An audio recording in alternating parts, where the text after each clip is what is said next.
Ever since Pope Francis's unexpected death, the eerie silence from Vatican insiders and the oddly timed communication gaps have raised more questions than answers. Strange as it sounds, several ancient prophecies didn't just foresee his passing, they also hinted at who would take his place and revealed secrets about a critical conversation he had with the US Vice President shortly before he died. Whatever is hidden in the Vatican's vaults must be explosive, because their desperation to keep it out of sight is palpable. But let's face it, truth has a way of clawing its way to the surface. Coming up in this video, we'll reveal 6 confidential files the Church has gone to great lengths to conceal from public view.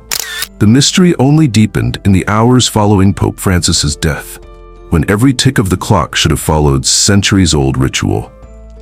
Yet there's an odd period, exactly 6 hours post-mortem on April 21, 2025, where the Vatican's usual transparency fades into shadow. Vatican sources claim the Holy Father took his final breath at 7:35 a.m. in Casa Santa Marta. Fast forward to 1:35 p.m., and clarity gives way to ambiguity. So what was going on behind those massive sealed doors during this highly sensitive time? Officials maintain it was simply a period of respectful mourning and logistical preparation. But that explanation feels far too neat. Cardinal Kevin Farrell did appear before cameras at 9:45 a.m. to formally announce the Pope's passing.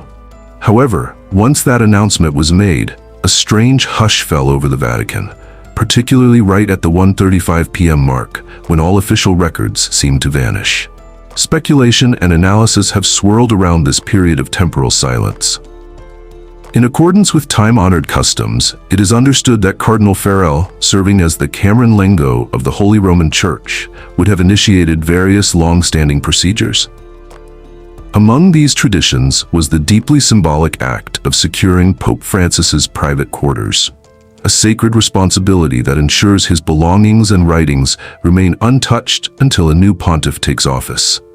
This time-honored practice not only honors the departed pope's dignity, but also upholds the integrity of apostolic succession. At the same time, Vatican representatives would have been managing diplomatic messages from world leaders and religious dignitaries, while also arranging the movement of the pope's remains to St. Peter's Basilica, which was scheduled for April 23rd.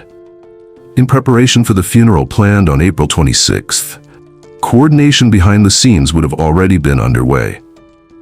Around the globe, Cardinal Giovanni Battista Re, the Dean of the College of Cardinals, was calling cardinals to converge on Rome.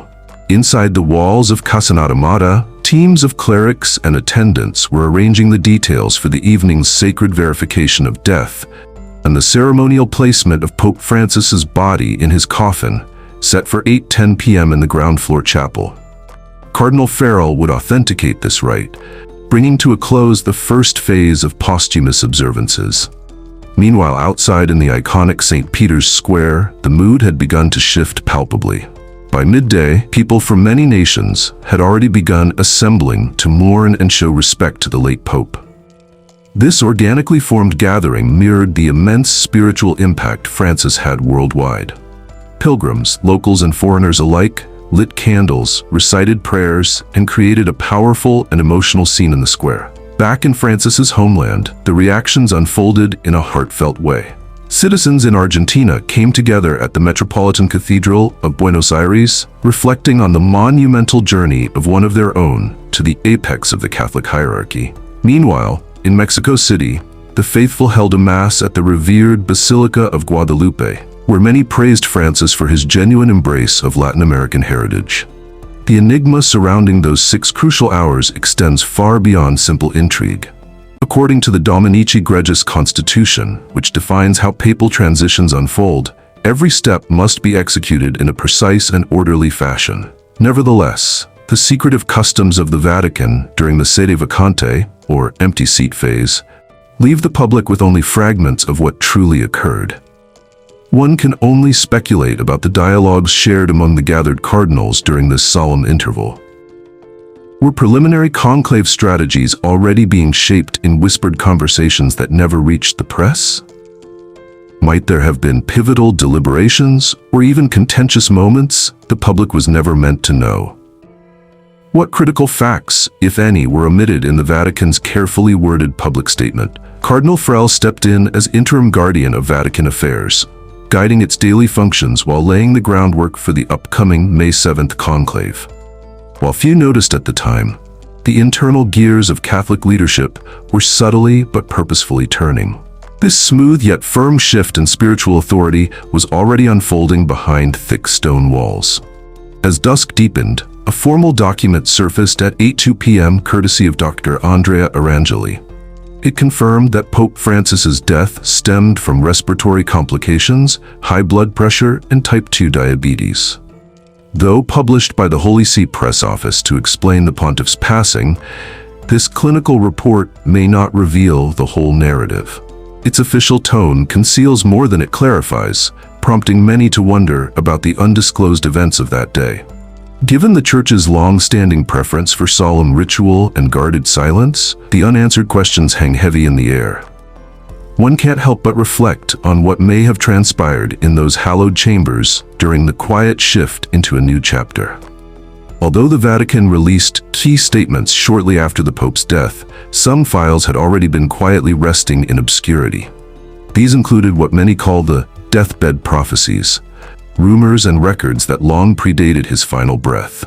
Even before Pope Francis died on April 21, 2025, ancient murmurs of forewarning were circulating in secretive whispers, and these ominous hints only gained traction once the final hours came to light. One particularly chilling document, still under lock and key, references prophecies predicting not just a papal death but possible turmoil for the Church itself. These predictions, sealed in obscurity, strike at the very heart of Catholic prophecy and tradition. At the forefront of these ancient forecasts are the mystifying verses of Michel de Nostradam, known to history as Nostradamus. His poetic riddles, composed in the 1500s, continue to stir curiosity and debate across generations. Though time has dulled many mysteries, Nostradamus's words remain as cryptic and compelling as ever. And now, in this pivotal moment for the Vatican, those prophecies may be more relevant than anyone dared to imagine. Back in 1555, Nostradamus released the Prophecies, where he mentioned the demise of an elderly pope and the rise of a new pontiff, whose leadership might lack strength but endure for many years. After Pope Francis passed away, many readers revisited this line, convinced it hinted at the 88-year-old pontiff and whoever would take his place. Adding to the mystery, there's a separate passage about a dark-skinned youth handing over a purse to a red-complexioned man, aided by a mighty monarch. The cryptic image has fueled intense discussions, with some suggesting it symbolizes a power shift in the Vatican hierarchy, possibly involving the next pope. The deliberately unclear nature of these verses, a signature move by Nostradamus, invites endless interpretations. Despite all this, the revival of these predictions after the Pope's death is something the Vatican has notably chosen not to comment on. What may worry Church authorities even more is the so-called prophecy of the popes, traditionally credited to a 12th century Irish cleric named Saint Malachy. His prophecy includes 112 Latin mottos believed to represent successive popes, starting with Celestine II in 1143 and concluding with a figure called Peter the Roman. Within these writings, Pope Francis is often linked to the second-to-last spot, leaving just Peter the Roman as the final pope in the sequence. This final entry carries a grim message. During the last tribulations of the Holy Roman Church, Peter the Roman will lead his flock amid great suffering. After these trials, the city of 7 hills will fall, and judgment will be handed down by a fearsome judge. This disturbing scenario paints a bleak future following Pope Francis's successor, one that includes Rome's downfall, a theme that church leaders are unlikely to embrace publicly. Though the Catholic Church rests on divine scripture and official teachings, its stance toward unofficial prophecies has always been one of careful distance. Even though the Vatican dismisses Nostradamus's writings and Saint Malachy's list as non-authoritative, public fascination with these texts continues, especially when they seem to echo modern events. That persistent interest and its possible implications remains a thorny issue the Church can't entirely avoid.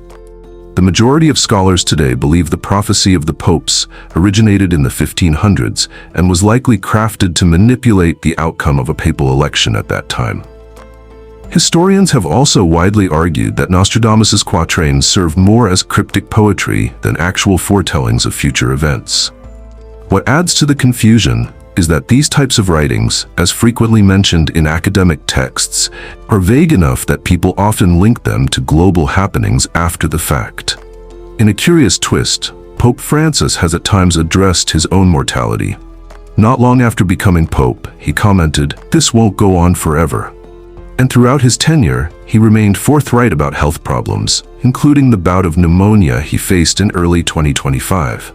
However, such remarks came from personal introspection rather than any sort of predictive claim, shaped largely by his age and deteriorating physical condition.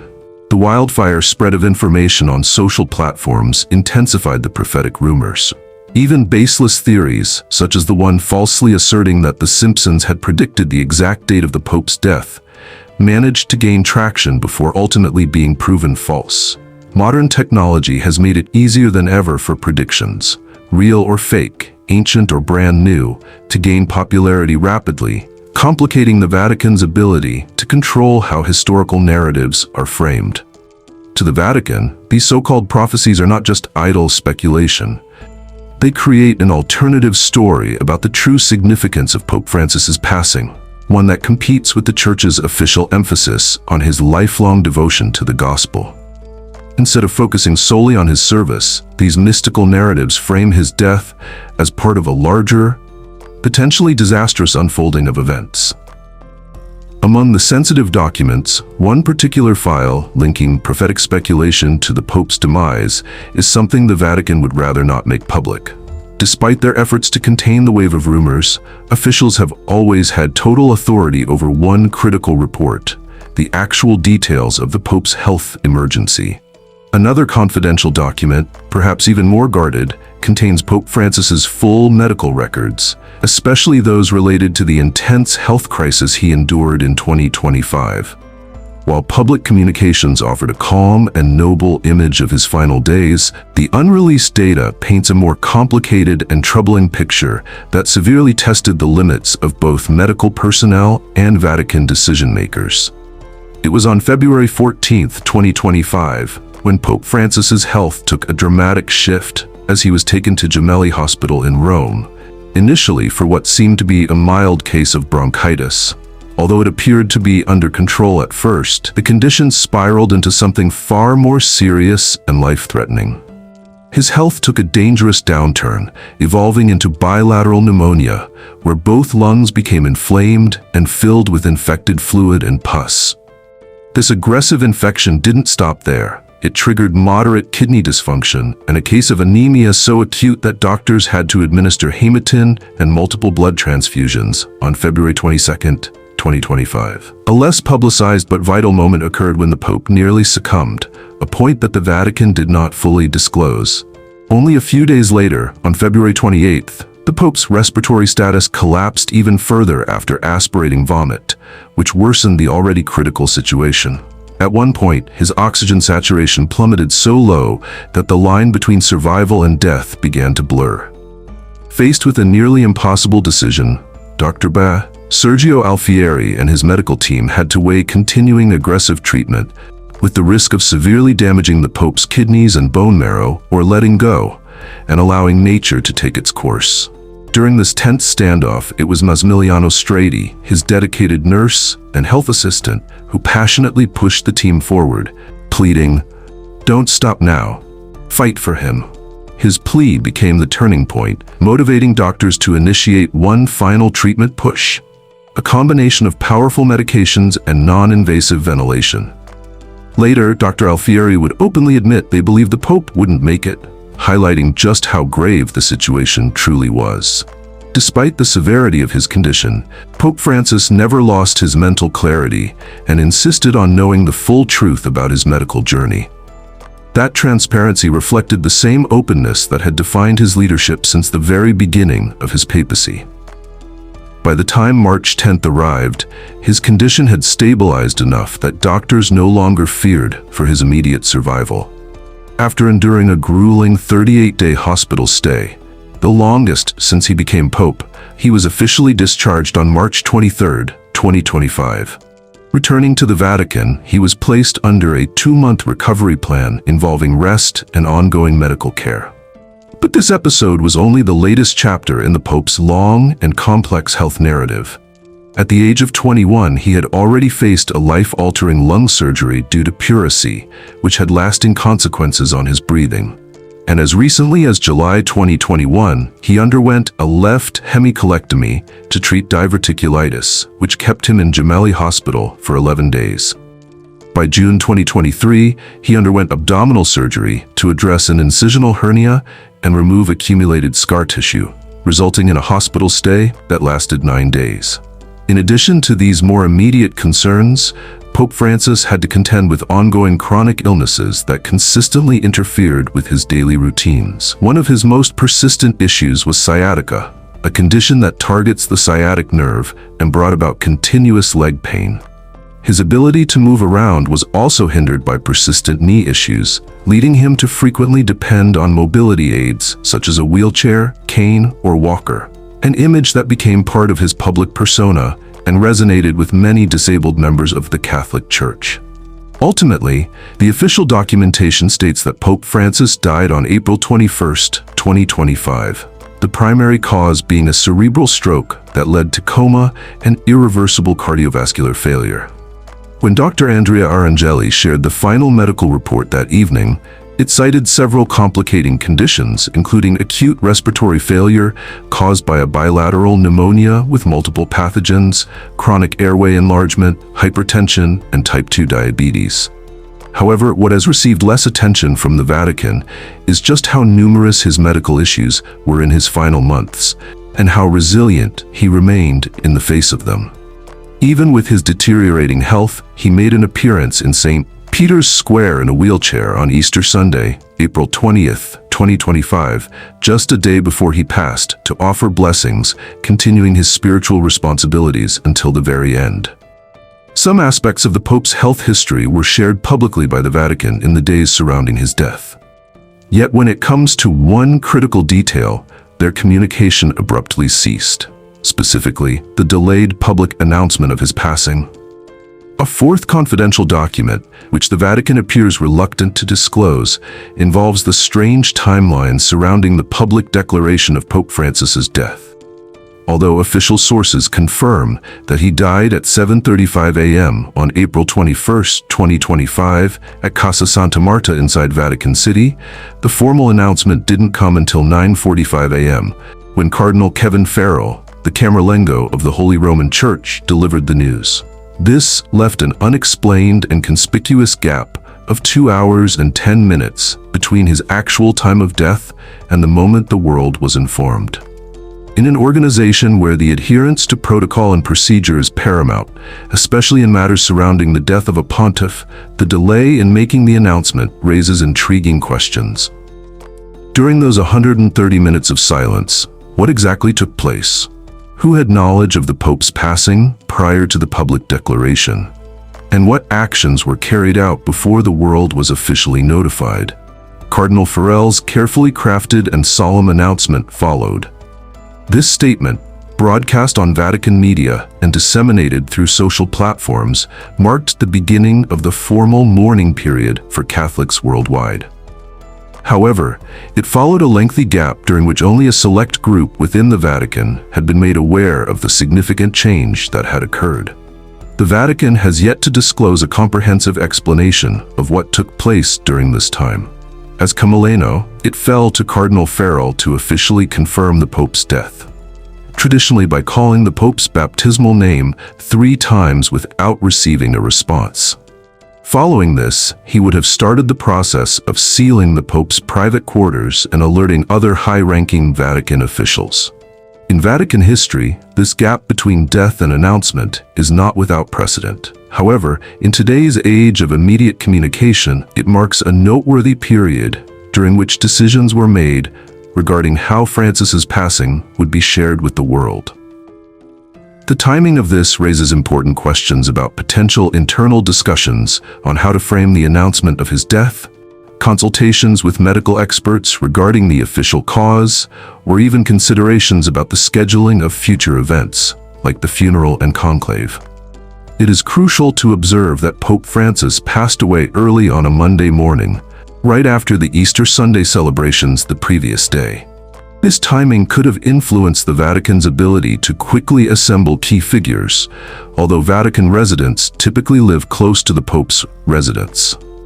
On Easter Sunday, Francis had appeared in public, sitting in a wheelchair to bless the faithful in St. Peter's Square, offering no clear sign that his death was imminent. Following the announcement of his death, a series of formal procedures were triggered. Yet the initial delay of 2 hours and 10 minutes remains an intriguing aspect of the timeline, a gap in the official account that sparks curiosity. While many believe the public deserves to know what the Vatican is keeping secret, there is also an understanding that they may have the right to keep certain information confidential. The final person to see Pope Francis alive is a topic that could have remained within the walls of the Vatican archives. The potential historical and controversial implications of this meeting are undeniable. According to several reliable sources, the last individual to meet Pope Francis before his passing was U.S. Vice President J.D. Vance. On Sunday, April 20th, 2025, Easter Sunday, this encounter took place just hours before the Pope's death, the following Monday morning. It was characterized as a brief Easter greeting at the papal residence, happening just before Pope Francis made his final public appearance from St. Peter's Basilica, offering a blessing to the faithful despite his visibly weakened state. This meeting's timing has raised questions for various reasons. J.D. Vance, a recent Catholic convert who served under President Donald Trump during his second term, was not involved in any official diplomatic capacity during his visit to the Vatican. The reasons behind his presence in Rome during Easter and the nature of his conversation with the Pope have not been made clear in any official documents.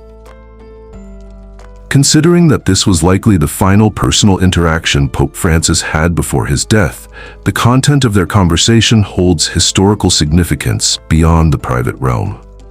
What makes this encounter even more intriguing is that it took place at a moment when the Pope's health seemed stable enough for him to perform the Easter blessing. However, less than a day later, the Pope would suffer a stroke that led to his demise. The closeness of this significant diplomatic meeting to his passing naturally invites questions about the topics they discussed and whether the Pope showed any signs of the health crisis that would soon take his life. Following the Pope's death, this final meeting stirred much debate and speculation on social media, with many users raising pointed questions about the strange timing. Vatican protocols typically keep thorough records of papal audiences, particularly with high-ranking officials. However, the specifics of this final meeting, its length, subjects discussed, and the Pope's demeanor remain undisclosed in official Vatican communications. This lack of transparency has only fueled further speculation. Vance's role as vice president under the Trump administration adds yet another layer of intrigue to this unusual encounter. The relationship between the Trump administration and Pope Francis was marked by both diplomatic civility and notable disagreements on key issues, such as immigration, climate change, and economic policy. The nature of their final meeting, whether it reflected a moment of reconciliation, ongoing tension, or mere diplomatic niceties, remains uncertain. What we do know for sure is that after this meeting and his Easter blessing, Pope Francis retired to his residence at Casa Santa Marta. The following morning, around 7:35 a.m. on April 21, 2025, he suffered a cerebral stroke that ultimately led to his passing. The Vatican's reluctance to disclose the specifics of this last meeting aligns with its usual practice of keeping private papal audiences confidential, especially those with political figures. However, in the case of such a historically important final encounter before a pope's death, this discretion creates a noticeable void in the public record, one that historians and biographers will certainly seek to address. In the broader context of papal transitions, the identity of the last person to see a pope alive often holds symbolic significance and becomes an integral part of the historical narrative surrounding the end of that papacy. The fact that this honor fell to a U.S. vice president, rather than a close papal aide, clergyman, or family member, adds an intriguing layer to the story of Pope Francis's papacy and its conclusion. As the conclave to select Pope Francis's successor unfolds, this final meeting remains an underexplored aspect of his passing. It was a private exchange between two powerful figures that, due to its timing, has taken on historical importance beyond what either of them could have anticipated when it happened. While the meeting between the VP and the president took place in the clear light of day, the contents of the next file blur the lines between reality and fiction. The conspiracy theories surrounding this event are undeniable. The sixth file, which the Vatican would prefer to keep sealed, contains perhaps the most sensitive information of all. A detailed dossier on the conspiracy theories surrounding Pope Francis's death and the Vatican's internal analysis of these claims. In an era rife with misinformation and digital rumors, the Holy See found itself confronting a rising tide of conspiracy theories long before the Pope's death. During his hospitalization for pneumonia in early 2025, social media platforms became a breeding ground for these alarming rumors. Multiple false reports about his death circulated, accompanied by countless manipulated images portraying him in distress with an oxygen mask. These fabricated stories gained so much attention that the Vatican had to step in, taking the rare measure of publicly debunking them. The Vatican press office declared, "Fake news speaks for itself. We deliver our news with regularity and transparency." The situation reached such extremes that two TikTok influencers, Ottavo and Erbombolino, attempted to enter Rome's JLI hospital, where the Pope was reportedly being treated, supposedly to prove he had already passed away. Ottavo, who had gained 10,000 followers, boldly claimed, "I wouldn't have been able to get this far if he were still there. For that reason, I believe Pope Francis is dead." Though entirely unsubstantiated, this bold declaration highlighted the ease with which misinformation could be created and spread, further fueling the conspiracy. Italian media figure Fabrizio Corona made an equally bold statement declaring, "He's really dead. The audio is fake. It's done with artificial intelligence," referring to a message released by the Vatican where Pope Francis thanked his supporters. This accusation not only attacked the Vatican's credibility, but also suggested a complex cover-up involving cutting-edge technology. The magnitude of this misinformation campaign was immense. A social media analytics firm, Sabra, examined over 3,600 accounts discussing the Pope's health, revealing that about a third were fake bot accounts designed to spread and amplify false narratives. Cardinal Gianfranco Ravasi described this phenomenon as creating a toxic environment, while also addressing bizarre rumors that the Vatican was allegedly keeping Pope Francis's body frozen as part of a secret plot. When Pope Francis eventually passed away on April 21, 2025, the existing web of conspiracy theories adapted quickly to this new reality. A particularly odd theory emerged regarding U.S. Vice President J. Vance's meeting with Pope Francis on Easter Sunday, just one day before the Pope's death. Social media users speculated about a connection between the meeting and the Pope's sudden decline, with some provocatively asking, "What did you do of the Vice President?" While most of these comments were more in the realm of internet humor than genuine accusations, they showcased how rapidly conspiracy theories could develop around mere coincidences. After the Pope's funeral on April 26, 2025, yet another theory arose, claiming that a video showed satanic rituals during the ceremony, complete with accusations of upside-down crosses and other symbols. The footage was quickly debunked by fact-checkers from Reuters, who traced it back to a Holy Week procession in Spain, specifically at the Santa Maria de Gracia Church in Cartagena. This event, a traditional religious procession, was entirely unrelated to the Pope's funeral. Similarly, a 2014 photo showing Pope Francis shaking hands with Holocaust survivor Elazar Grinfeld during his visit to the Yad Vashem Holocaust Memorial in Jerusalem was falsely portrayed as proof of a connection to the Rothschild family, a subject often targeted by anti-Semitic conspiracy theories. This misrepresentation was part of a broader pattern of anti-Semitic tropes that have long been used to attack the Vatican.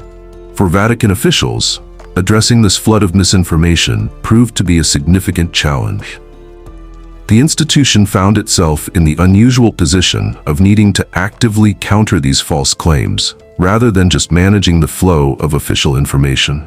The Vatican's long-standing reputation for secrecy, ironically, made it more susceptible to conspiracy theories, as skepticism about its transparency created fertile ground for alternative narratives. The spike in disinformation following Pope Francis's death mirrored trends seen after the deaths of other prominent figures, such as Queen Elizabeth II, indicating that major historical moments are now regularly targeted by coordinated efforts to spread falsehoods, no matter the context or individuals involved. While some conspiracy theories surrounding the Pope's death were harmless, arising from internet humor or simple misunderstandings, others were more deliberate attempts to damage the Vatican's credibility or to push specific agendas. The distinction between organic speculation and coordinated disinformation campaigns was an important factor in the Vatican's internal response to these theories. In a time when truth itself is increasingly in question, the Vatican's internal handling of the conspiracy theories surrounding Pope Francis's death offers a compelling example of how ancient institutions must adjust to the modern information landscape, a file that the Holy See would certainly prefer to remain closed to the public. As we wrap up our look into these 6 hidden files, it is perhaps most fitting to pay tribute to Pope Francis by acknowledging the profound human and institutional aspects of his passing. Beneath the formal announcements and ceremonial rituals, there existed a story of true faith, remarkable resilience, and a peaceful acceptance of mortality. Thank you for watching.